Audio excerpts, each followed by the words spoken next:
it's rather interesting, actually, just having had this conversation with the monk this evening, because what we're looking at in Tibet is the overtaking and systematic annihilation of a spiritual culture by an invading foreign force, in that case the Chinese.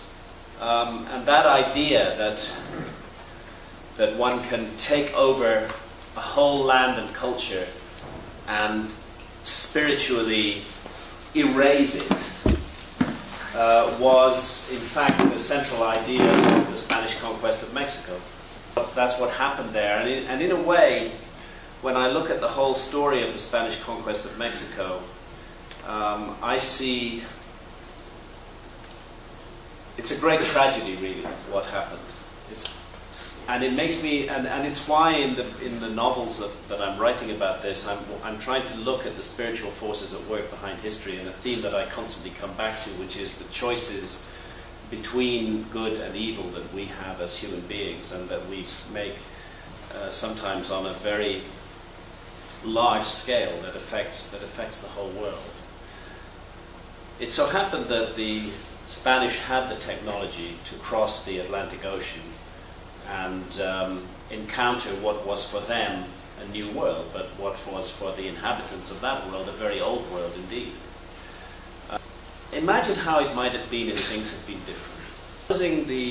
Supposing the Spanish had gone into that adventure not with a lust for gold or to take over unknown lands, but with a desire to learn and to offer love to others. How much European culture would have benefited from learning from the indigenous culture of the Americas, and how much the indigenous culture of the Americas had to learn and benefit from contact with Europe as well. It could have been a tremendous meeting of minds, and had that encounter taken place in a different spirit, the whole world that we live in today would have been a different place. The era of colonialism would never have taken place. The slaughter of the Native American peoples, the systematic genocide of Native American peoples would never have occurred. The Spanish conquest of Mexico set in process, set in chain, a series of events that lead us to the world we live in today. And in a way, the Chinese occupation and annihilation of Tibetan culture is just the latest episode in that continuing story. Now, it's complicated by the fact that the Aztecs, who are properly known as the Mexica, but I'll refer to them as the Aztecs here, were themselves, shall we say, a not very nice culture. The Aztecs had many dark and unpleasant aspects. It seems to me that as a culture they chose the dark side. And in a way, one can see Cortez and the Spaniards as a kind of instant karma for the choices that the Aztecs made. Because if the Aztecs had chosen to embrace their neighbors, if they had chosen to love their neighbors, if they had chosen to create a strong, united, harmonious culture in Central America, the Spanish conquest would have stood no chance whatsoever. Cortez won because the Aztecs were hated, and the Aztecs were hated because of the things that they did. But those amongst the Native American peoples who went over to the Spanish side, really, there were only a few of them who understood what that meant, and that Spain represented a greater annihilation of everything that was valuable and good in the culture of Central America than anything that the Aztecs had done, however bloody and hideous the Aztecs were. And so I will talk about the bloody and hideous nature of the Aztecs and of the Spanish as well. The Aztec Empire is here, in a very, very substantial empire in Mexico and neighboring countries, and it was focused on Tenochtitlan, which is modern Mexico City. It's hard to believe it, but Mexico City was the place that is now Mexico City was once a gigantic system of lakes, and Tenochtitlan, which forms the heart of modern Mexico City today, was an island in those lakes, approached by causeways, magnificent constructions, really amazing pieces of engineering, which kept the salt and the sweet part of the lake separate from one another. It was really extraordinary engineering and architectural work, and it caused the Spanish conquistadors some apprehension when they saw the scale of the architecture in Tenochtitlan. And the Aztecs were a military culture. Estimates vary. One cannot absolutely rely upon the figures given by the conquistadors themselves, but they speak of the Aztecs being able to put an army of 200,000 men in the field. And they trained and focused their lives upon war, and they made war upon neighboring peoples. And they had knights, they had eagle knights and jaguar knights and all the insignia of their animal. And they had a certain code of honor. In Aztec warfare, the objective was not to kill the enemy in the battle. The objective was to capture the enemy alive, to maim or damage the enemy, but not too badly, take them alive, and then kill them later. And this was the man who sat at the head of the edifice of fear that was Aztec society, and his name was Moctezuma, at the time of the Spanish conquest. The Aztecs were newcomers. They had been in the Valley of Mexico only for a little over 200 years. They had come in as impoverished nomads, but with a tremendously powerful warlike ethic. And they believed themselves to have been led by Huitzilopochtli, which means hummingbird at the left hand of the sun, their war god. And one by one they took over and destroyed the people who they found inhabiting that area and made them their vassals. They had a feudal system, and at the head of it all, the head of a huge secret police force, informers who reported on the activities of everybody. I mean, really, the Aztec state was a terrifying thing in many, many ways. There sat Moctezuma. And he himself would preside over the rituals of sacrifice, because human sacrifice was a key element of Aztec society. And it's said that when the Great Pyramid of Tenochtitlan was inaugurated, around about the year 1480, again, one must allow for exaggeration in the accounts, that 80,000 people were sacrificed, and that the queues of victims stretched back as much as a mile in 4 directions, as they were led in for sacrifice and ritual murder at the hands of the Aztecs. There's been quite a lot of attempts to whitewash Aztec behavior, to exonerate it, to say that it wasn't really that bad. But when you look at the indigenous art and the objects that the Aztecs left us, it's hard to avoid the feeling that there were those amongst the Aztecs who really took pleasure in this ritualized murder, this cutting out of the heart, and offering of the heart to Huitzilopochtli. When the victim was killed, he or she would be, the heart was removed, the body was then dismembered, the torso was taken away and fed to the animals in Moctezuma's zoo. The heads were spiked on skull racks in the Temple of Hummingbird, Huitzilopochtli, and the thigh meat and arms of the victims were eaten with chilies and beans, because the Aztecs were cannibals. And this is a representation. This is how the war god was seen. This kind of, we would see him as a demon, here feeding on the hearts of and buckets of blood being poured over him. So this was the society, a society that had been immersed in warfare for 200 years, that captured its victims alive, that cut out their hearts. This was the society that Cortes and 490 Spaniards set themselves against in the year 1519. Moctezuma himself was in regular communication with Huitzilopochtli. And that communication was mediated by psychedelic mushrooms. This is something I have great difficulty dealing with, because I am a big fan of psychedelics. I think psychedelics have a huge role to play in our society, and I think that they can be a tremendous instrument of healing. But like anything else, the choices that you make define the outcome that follows. And in the case of the Aztecs, the choices that were made with the visionary mushrooms, which they called teonanactil, which means the flesh of the gods, the choices that they made were choices for murder. And Moctezuma, and there are many accounts of Moctezuma communicating directly with, I call him Hummingbird, the name Huitzilopochtli is quite difficult to keep on pronouncing, with Hummingbird, and being given advice by Hummingbird on what to do, and often being told to kill people and bring in more victims, and Moctezuma would oblige.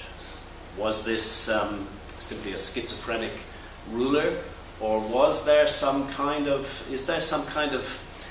demonic play going on with human beings? Is there some force at work in the universe that seeks to drive us to madness and cruelty and wicked behavior, when we can so easily make other choices? These are my central characters are two young Native American women, and I've got these images off Google Images, but one of them is a historical figure. Her name is Malinal. She's actually a key figure in the story of the Conquest. And the other is a young witch called Tozi. I call her Tozi. Tozi is a fictional character, but the Aztecs did have witches. And like witches in medieval Europe, they were persecuted by Aztec society. And they could easily find themselves being fattened for sacrifice. And that, in my story, is where my fictional character Tozi and the historical character Malinal meet, is in the fattening pen beneath the Great Pyramid, looking out on the Great Pyramid of Tenochtitlan. Malinal is a real historical figure. She became the mistress of Cortes eventually, and the wife of the mother of Cortes's child. Although Cortes doesn't give her a lot of praise in his books, he does admit at one point that it was, aside from God himself, it was Malinal who gave me this conquest of Mexico. She enters history at a certain point, which I'll come to, but when she enters history, she already has a huge grudge against Moctezuma. It's very, very clear she can't stand the man. And she is going to use Cortes as her instrument to bring him down. And I was fascinated by that situation. What was it that drove Malinal to this? And that's one of the joys of writing novels rather than writing non-fiction, is that it was possible for me to give Malinal this motive that led her to be the avenging angel who brought down Moctezuma. And my two young heroines are indeed marched up to the top of the pyramid, but there's a strange intervention by the war god himself, who forces Moctezuma to free them, and they're released. Tozi stays in Mexico City to work supernatural harm against Moctezuma, and Malinal goes to the coast. And the reason that she goes to the coast, and this is where she does enter history, is the Spanish. The Spanish had been in Cuba and Hispaniola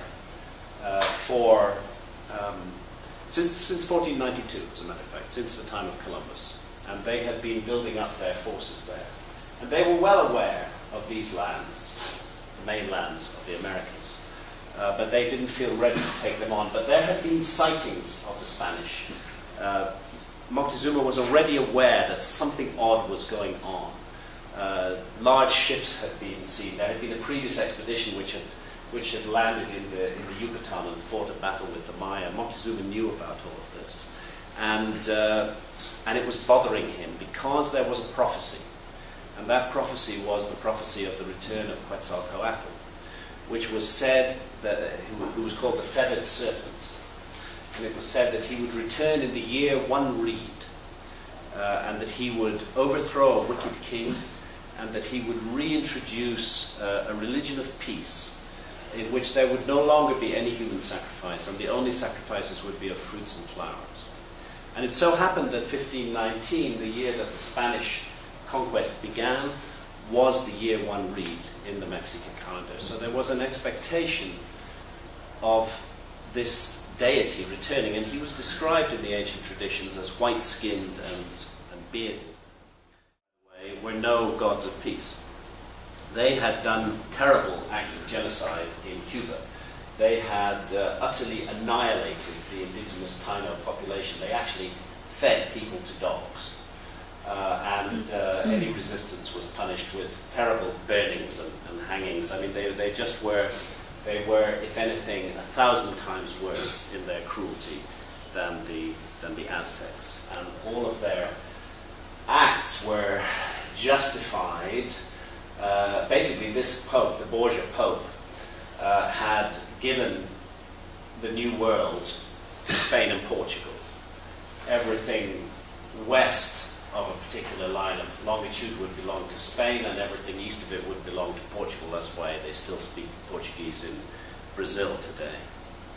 And in 1513, just 6 years before the conquest, was promulgated the Requerimento, which was a document that the Spanish were to read to indigenous peoples who they encountered. And they were to read it to them either in Spanish, in Castilian, or in Latin. Unfortunately, of course, none of the indigenous people could understand what was being said to them.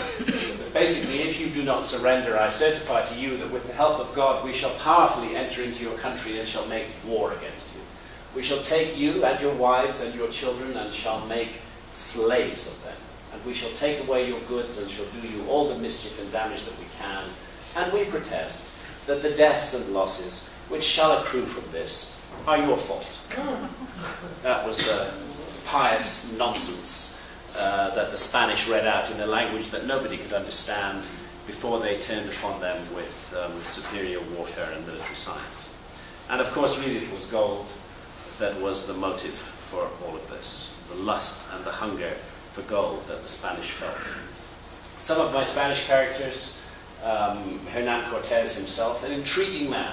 It's been fascinating for me as a writer to get inside the head of Hernan Cortes, this Machiavellian player. Undoubtedly a man of great courage. One cannot take that away from him. This was a brave man. He put himself continuously in danger. He was savagely injured in several battles, came within inches of losing his life. You can't fault him on that. Pedro de Alvarado, his second in command, a handsome, beautiful psychopath, a ruthless killer, brilliant swordsman, unbelievably cruel, and deadly, deadly man. Diego de Velázquez, the governor of Cuba, there's an issue between him and Cortés. At a certain point, he's jailed Cortés because over an affair that Cortés had with a woman supposedly related to Velázquez. Velázquez wanted Cortés to marry her. Cortés disagreed. Velázquez put him in jail. Cortés agreed to marry her. He was released, but Cortés hated Velázquez after that. And he always intended to abscond with the expedition. Cut a long story short, Cortés did abscond with the expedition just before Velázquez relieved him of command. The expedition sailed. It was scattered by a storm, but eventually they arrived in Cozumel, really a short hop from Cuba. And in Cozumel, they made their first landing in February 1519. Some art illustrating that landing. They faced no resistance in Cozumel. But it's there that Cortés heard of this character. He heard from the Maya of Cozumel that there was somebody who looked like him, who'd been living in the mainland Yucatan for the last 11 years. And they even called him a Castilian. And Cortés immediately got it. This must be a shipwrecked Spaniard. If he's been living in the Yucatan for 11 years, he speaks the Mayan language. I want this man. And he got Aguilar. He became Cortés's first interpreter, because the first contacts were entirely with the Maya. And indeed, Geronimo de Aguilar was fluent in the Mayan language. And he sailed on with the Spanish fleet down to the Tabasco River, where Cortés had some business to conclude with the Maya, with the Chontal Maya. Now, one of the intriguing things to me, just as Moctezuma had a spiritual advisor in the form of Huitzilopochtli, Hummingbird, who he communicated with in visionary trances, so Cortés had a spiritual advisor who he construed to be St. Peter, his patron saint since his childhood, as a matter of fact. He felt that St. Peter had intervened to save him from a childhood illness. Cortés communicates with St. Peter in dreams. And basically the fictional conceit that I'm playing with is that the same demon who appears to Moctezuma as Hummingbird takes another disguise and appears to Cortés as St. Peter. This isn't St. Peter, it's a disguised demon who is leading Cortés astray. And in a way, the same demon is playing both Moctezuma and Cortés like puppets to multiply and maximize human misery in the Americas. And this begins at the town of Potonchan, where a previous Spanish expedition has been badly bruised by the Maya. And Cortés wants to take revenge for this and is urged on to do so by his spiritual advisor, the visionary St. Peter.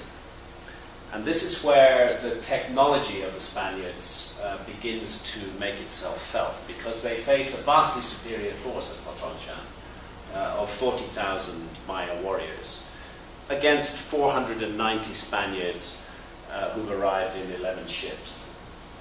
The odds seem absolutely insurmountable. But the Spaniards have huge technical advantages. First and foremost, they have horses. They only have 16 heavy horse. But those 16 heavy horse are something that have never been seen before in the Americas. The horse has been extinct for 12,000 years in the Americas. European armies have had thousands of years of experience of dealing with cavalry charges. Maya, Aztecs have no idea what these things are. As a matter of fact, they think that horses and the men mounted upon them are some kind of composite being, something like a centaur, a sort of supernatural creature, which is part deer. They thought they were deer, and part man. And the shock of a cavalry charge against the massed Mayan forces was absolutely devastating. Secondly, the horses and the men are covered in steel armor. Thirdly, the Spanish use dogs as weapons. They have 100 mastiffs, wolfhounds, mastiffs, lurchers. I mean, just huge animals that are trained to relish human flesh, and they are armed. Of course, they had dogs in the Americas. They had chihuahuas, and that's what they had. They had chihuahuas. They didn't even bark, and they were food animals. They were really for food. So they had no idea what these war dogs were. And the effect was that what should have been a total destruction of the Spanish was a complete rout of the Maya. And at the end of that rout, when the Maya surrendered, they gave gifts to Cortés. And amongst those gifts were 20 women, and this is where Malinal enters history.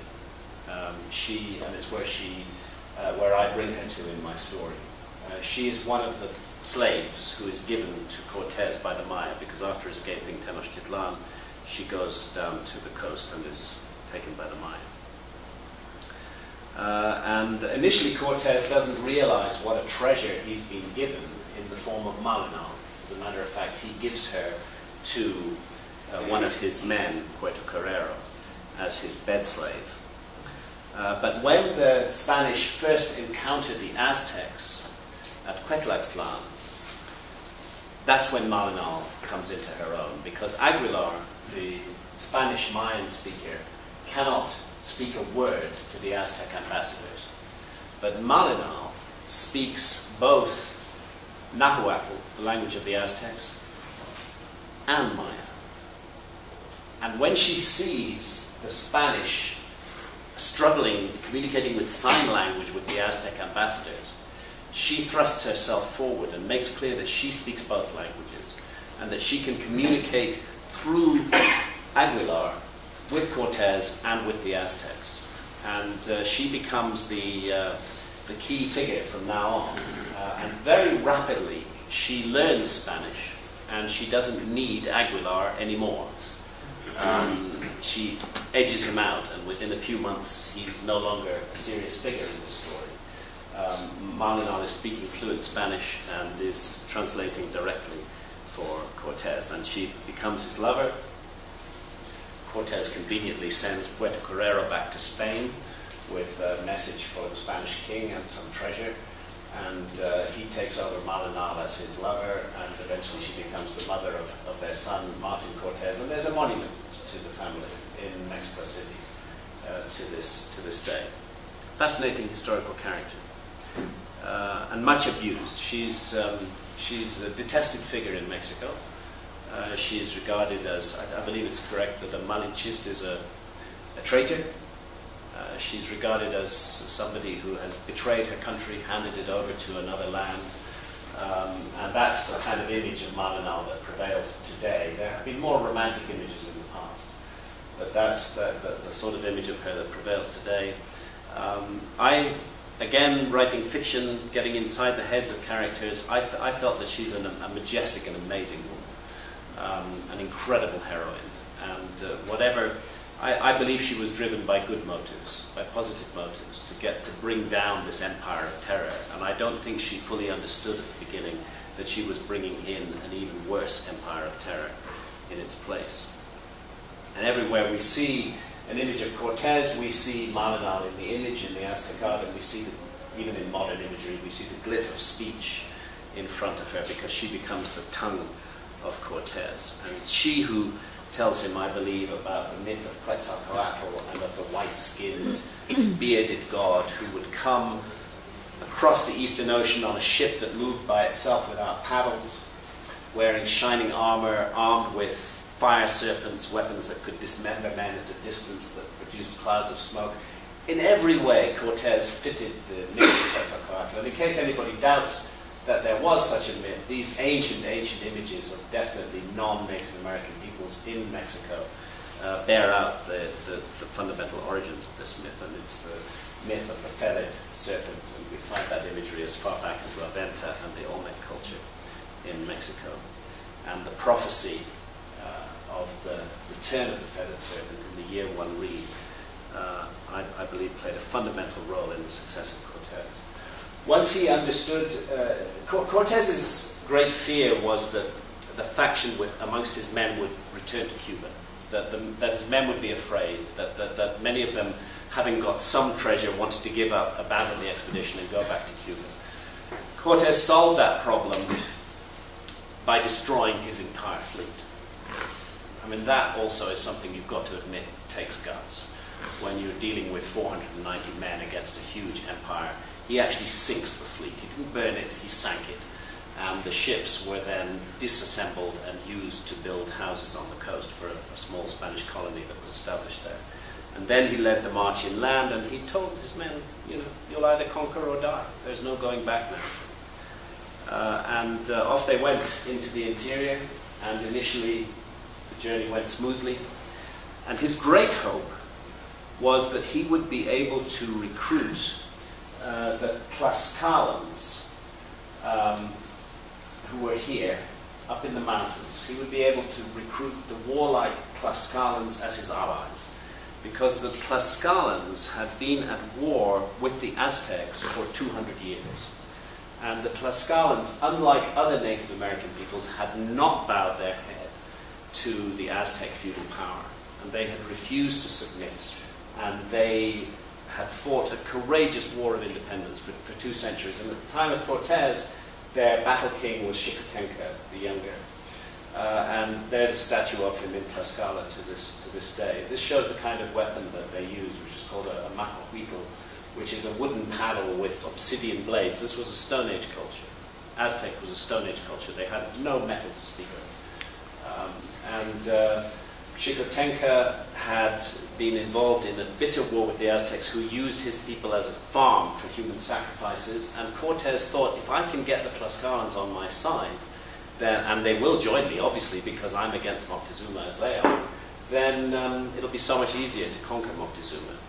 But Xicotenca, for me, is one of the great characters of this story and one of the great heroes, because he saw what the Spanish conquest would mean. He understood perfectly well that the Spanish were not gods, and he understood that they were there to bring Moctezuma down. And it would have been very easy for him to join Cortes right away. But what he saw was the complete annihilation of Native American culture. He realized they wouldn't stop with the Aztecs, that everything would be destroyed, that the old world would be gone forever, and that something new and terrible would replace it. And for that reason, this man of principle, against the wishes of the elders of Tlaxcala, decided to fight Cortes. And he did fight him. And there was an intent, and I described this in volume 2 of my series of novels on this, there was an intense series of battles. And the Spanish were really within hours or days of giving up. The huge lobby of men was urging Cortes to just abandon the fight. There was one famous case in which a Tlaxcalan warrior actually beheaded a Spanish horse with a single blow of his wooden sword, and punctured the myth that these were supernatural creatures. But Cortes resorted to terrorism. He burnt whole villages. He threw men and women, Tlaxcalan men and women, into pits onto sharpened stakes, and fight as they could, the Tlaxcalans could not quite defeat him. And that's why the elders of Tlaxcala eventually forced Xicotenca to make peace with Cortes. And Xicotenca's father welcomed Cortes into the city of Tlaxcala, and Xicotenca the Younger was obliged to become a general in Cortes's army. Once he accepted that role, he held true to Cortes for the next couple of years. But it's a sad fact that at the very end of the story, when the final apocalypse was taking place at Tenochtitlan and the Aztecs were putting up their last desperate defense against the Spanish, that Xicotenca went to Cortes and he said, now you have to stop. You have to stop. You have made your point. You have defeated them. Don't drive them into the ground. Show some mercy. And Cortes said, no, I'm not going to show them any mercy. I will kill them to the last man. And Xicotenca took his own immediate core of men and walked out on Cortes. He said, I won't be part of this anymore. This is wrong, what you're doing. And Cortes sent a troop of horse after him, captured him, and hanged him. That was the sad end of Xicotenca. At any rate, from Tlaxcala, the Spanish went on to Cholula. And there they sent a terrible message to Moctezuma. And that massacre was the famous massacre at Cholula. And this pall of sadness still hangs over Cholula to this day. And there are images in the Museum of Cholula that showed what the Spanish did to their Cholulan captives, feeding them to dogs. All of this to terrorize Moctezuma, to tell him that was the fate that awaited him. So when Cortes arrived at the shores of Lake Texcoco, he came with the aura of a god wrapped around him. And he had already succeeded in psychologically dominating Moctezuma, and Moctezuma was ready to invite him into the city. Now, it's interesting, the first meeting of Moctezuma and Cortes, again we see Malinal in the traditional paintings that the Aztecs did of this. And the account that Sahagún gives of how Malinal looks Moctezuma straight in the eye is another one of those bits of history that really fascinated me, because nobody could look the Aztec emperor in the eye. It was death to look him in the eye, and let alone for a woman. But she just stared him down as she gave him Cortes's words. And he said to Cortez, okay, you can come into the city now. There were others amongst the Aztecs who were not so weak-kneed as Moctezuma. And the intention was that after the Spanish had entered the city, these bridges over the causeways would be lifted. The small Spanish force would be isolated inside the city of Tenochtitlan, and they would be massacred. The Aztecs would fall upon them. But Cortez forestalled this. And again, one has to recognize an act of extraordinary, risky daring. Within days of entering the city, he had taken Moctezuma hostage in his own palace. And Moctezuma acceded to that hostage taking. He allowed himself orders to his followers not to harm Cortez. And for 6 months, Cortez was able to run the Aztec Empire through Moctezuma. And he might have pulled off a bloodless coup at that point, had it not been for the jealousy of his rival, the governor of Cuba, Velasquez, who had heard of Cortez's success, and who sent a Spanish force of 1,000 men to Veracruz, where the Spanish had built their first town, to attack Cortez, not to support him, but to attack him. Velasquez couldn't bear the thought that Cortez was succeeding. Cortez was forced to divide his army. He had about 400 men, slightly less than 400 men in Mexico City. He sent 300 down to the coast, left 100 in Mexico City guarding Moctezuma. The 300 he sent to the coast defeated Velasquez's army and absorbed them into Cortez's army. And then they marched back to Mexico City. But meanwhile, this man, Alvarado, the psychopath, had decided he loved conducting massacres, and he conducted a massacre in Mexico City. And that was the final straw for the Aztecs, and they rose against the Spanish. And by the time Cortez got back with his now much larger army to Tenochtitlan, there was a full-scale war going on in the heart of the city, and Alvarado and his 100 men were surrounded and besieged. And Guatemoc comes to the fore as a key Aztec player at this point. Desperate fighting continued for many days. Cortez did break the siege. He got into the city, but he could not withstand the massive Aztec force. Moctezuma was marched up onto the battlements to call for peace. He was killed by his own people. And then began the final rout of the Spanish in Tenochtitlan. And they were obliged to retreat across those broken causeways, having witnessed more than 50 of their own men and quite a number of their horses being sacrificed on the pyramid. And this is called I can't speak Spanish, but the Noche Triste, the sad night. Remember, Cortez's army, now enhanced by Velasquez's men, is well over 1,000. 600 of them die that night. The Aztecs command the lake from their canoes, and the Spanish are impeded by the fact that there are no bridges on the causeways. In the end, they end up marching over the bodies of the dead, which fill up the causeways. Only 400 Spaniards survived that night. And were it not for the fact that the Aztecs were so busy sacrificing captives, they could have wiped them all out. But the Spanish were able to get away. They went off to Tlaxcala, and there they were given sanctuary, and they licked their wounds. And this is when really the iron enters Cortez's soul, and he decides that he is going to destroy the Aztecs by any means. And with Tlaxcalan support, he marches round Lake Texcoco. He wipes out one by one all of the Aztec allies, and he's isolating the Aztecs in their island city, where they believe they're safe. How can he get to them in that city? But he's learned the lesson of the Noche Triste. He's learned that he must control the lake. And in order to control the lake, he needs boats. And so what he does up in the mountains of Tlaxcala is he builds a fleet of 13 brigantines. These are full-size ships that will carry 50 men. He tests them out on a lake in the mountains. They work. Then he dismantles them, and he has them carried by 8,000 bearers 100 miles over the mountains to the shores of Lake Texcoco.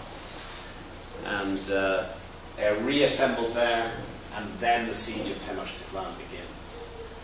And they mount cannon on these brigantines, and they're firing cannon into the city. They've completely isolated the city. They've cut off the city's fresh water supplies. The lake is salt. And there's a huge smallpox epidemic. This is the other thing. Whether it was deliberately introduced, I believe it was. It would have happened anyway. There was no resistance to smallpox amongst the Native American population. And a terrible smallpox epidemic is raging in Tenochtitlan. The Aztecs are suffering, starving, dying of thirst, and absolutely riddled with devastating smallpox epidemic. And that's when Cortez breaks into the city again. The final 2 days of fighting are absolutely horrendous. The Aztecs put up a brave but ultimately futile resistance, and in the end, Cortez has the field. There's beautiful Aztec poetry which speaks of this collapse of Aztec culture and of the city of Tenochtitlan, and how the shields of their young men could no longer protect them, and how their spears lie broken in the roads. And it seems to me, in a way, as though the demonic forces that played with these two men, we always have the choice as human beings. We don't have to be demonic, but both of them made the choice for violence and cruelty and mass murder. And that choice led to the terrible, terrible outcome, which is that the population of Mexico is reliably estimated at 30 million people in February 1519, and 50 years later it's 1 million people. 29 million people died as a result of this genocide. Introduced diseases being responsible for a very large part of that number. So it's truly an apocalyptic scenario from which the whole of the rest of the world's history arises. The whole epoch of colonialism, of slavery, as I said earlier, of the genocide of the Native American peoples, all of that followed on from the Spanish conquest of Mexico. It could have been so different. And what for me as a novelist, the challenge for me was to find the light in this darkness. And the light in this darkness, for me, comes from the ordinary, everyday characters whose eyes I tell the story through, who live through this time of darkness, and who represent, who show that there is a light in the human spirit, and that even in the darkest times, love is possible, and acts of graciousness and goodness and true courage can prevail and can redeem us somehow from the terrors and the horrors that we choose to inflict upon ourselves and upon one another. So that's my story of the Spanish conquest of Mexico. Thank you.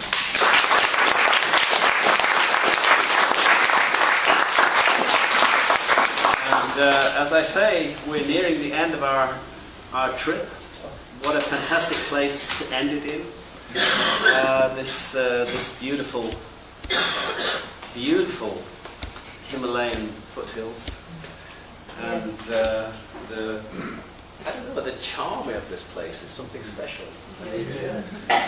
I think everybody's noticed it. You know, the monks with their cell phones. And there's a monk who looks like from the 14th century, sitting at a laptop in a coffee shop enjoying a cappuccino, and everybody's smiling, and they don't hassle you so much in the markets here. Things are it's just a very laid back, lovely atmosphere about this place. I think it's a fabulous place to end this trip. I want to take this opportunity to say thank you to Gregory and his team. Yeah.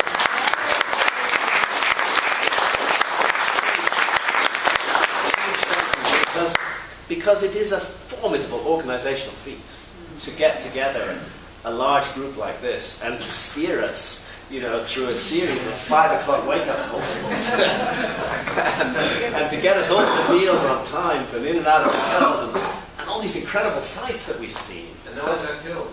And no one got killed. And no one got killed. That's amazing. Thank you, Graham. That's your admiration for showing us. My pleasure. My pleasure. Thank you very much. It's been really a delight for me and Santa both to be here and to be part of this.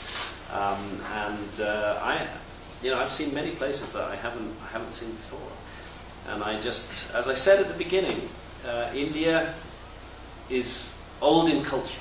That's what's magical about India, that we're touching a culture which is still alive, and its roots go back thousands and thousands of years into the past, and it's just continued, and it's continued to develop and elaborate and change its monuments. Some of the monuments and structures we've seen have been relatively recent, some like Ellora and Ajanta, quite a bit older, but the culture itself just roots back into the deepest prehistory.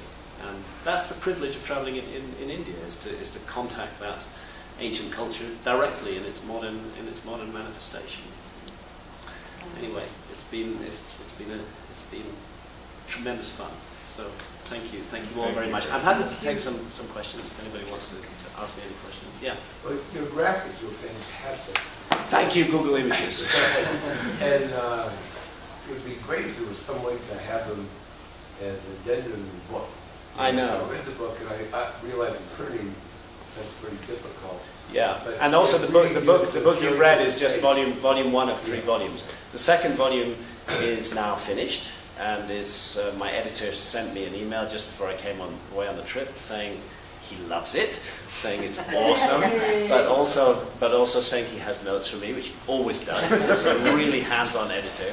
Whenever I see that line in his email saying, your book is awesome, I have notes for you, my heart goes, because I know what those notes mean, which is probably they mean 4 or 5 weeks of very intense work on my part to tidy up the manuscript and bring, the great thing about an editor is as an author, you're very close to the story, and you don't see some things that an editor sees. So I'm going to be returning to Mark Booth's notes. So that's volume 2, and then volume 3 is going to follow in a year or so's time, and hopefully we'll complete the story. Yes, I would love to put graphics into it. Maybe a graphic novel. A graphic novel, yeah. That would be great. I had this dream perhaps that somebody might make a film of it, but I don't think that's ever going to happen. Spielberg apparently is making a film about the Conquest, and he has got absolutely the right guy to play Cortez, and that's Javier Bardem. Bardem is a perfect Cortez. He even looks like Cortez, and I know he'll do that Machiavellian character absolutely brilliantly. Apparently, Spielberg came across a 50-year-old script that was written in Hollywood 50 years ago and neglected and ignored, and he's looking to develop that into a film about the Conquest. I wish he'd noticed my novel. Incorporated in a bit, but who knows? Yeah, it would be lovely to have a more graphic form, maps. Some of the historical characters, images of them, all of that kind of thing. Maybe I'll find a way to do it if we do a 3-volume set later on, but include some graphics and images. Thanks for the thought, anyway. Yeah. What about a follow-up to Tangled? Okay. The albatross around my neck. The story of Entangled is quite simply this. I was published by Random House in the UK, and Mark Booth, who's now my present editor, was my editor at Random House. I've mentioned this story to a few people, but I'll just repeat it here. This is one of the things that authors go through. Mark commissioned Entangled, and when we sat down for our editorial meeting to go through Volume 1 of Entangled, he loved it. He had notes, but he loved it. And at the end of the meeting, he coughed nervously, and he said, "I have something to tell you, Graham. I'm sorry about this, but I'm leaving Random House." He'd asked for the meeting to be actually outside Random House at that time. We had it in my son's flat in London. And he said, "I'm leaving Random House," and I said, "Why?" He said, "I can't stand them." He said, "I just can't bear them. They have no sense at all of the value of books as books. They just think of them as commodities. They're totally driven by sales and marketing. They have no interest in editorial whatsoever. And I'm sick of it, so I just can't bear it any longer. So I'm out of here. I'm going to another publisher, which is called Hodder and Stout. Well, I was too far down the road with Volume 1 at that point. It was already in production. Marked it up. It was ready to go. They were ready to typeset. There was nothing to be done. It had to stay with Random House. But he said, the new guy who's taking over, Oliver Johnson, is a man after my own heart, and he'll love your book and he'll give it care. I met Oliver Johnson. He was a lovely guy. He loved my book. He was going to give it care. 6 weeks later, he phoned me up. He said, Graham, I'm sorry to tell you this. I'm leaving Random House. I'm going to Hodder and Stoughton as well. And at that point, Entangled became an orphan within Random House. It was associated with a defecting faction of editors. And Random House are big enough to just ditch a book. And they did ditch it. They did less than nothing. They suppressed the book in many ways. And I thought about it long and hard. I decided I could not continue with them. I cancelled the contract for Volume 2. I repaid the advance that they had paid on Volume 2. And I killed it. And I decided that I would publish Volume 2 with Mark Booth. But that wasn't so easy as it seemed. All sorts of complications, the tensions with Random House. Random House are a big player in the publishing business.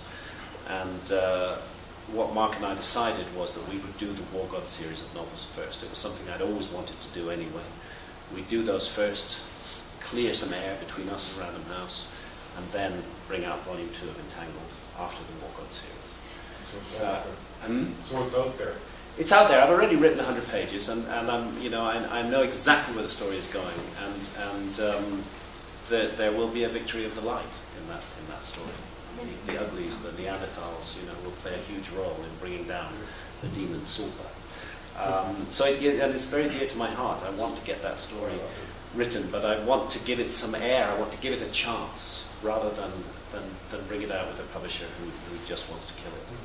So that's why I've had to go this long, circuitous route, and I've annoyed many people, but I'll get there. I have patience. Thank you.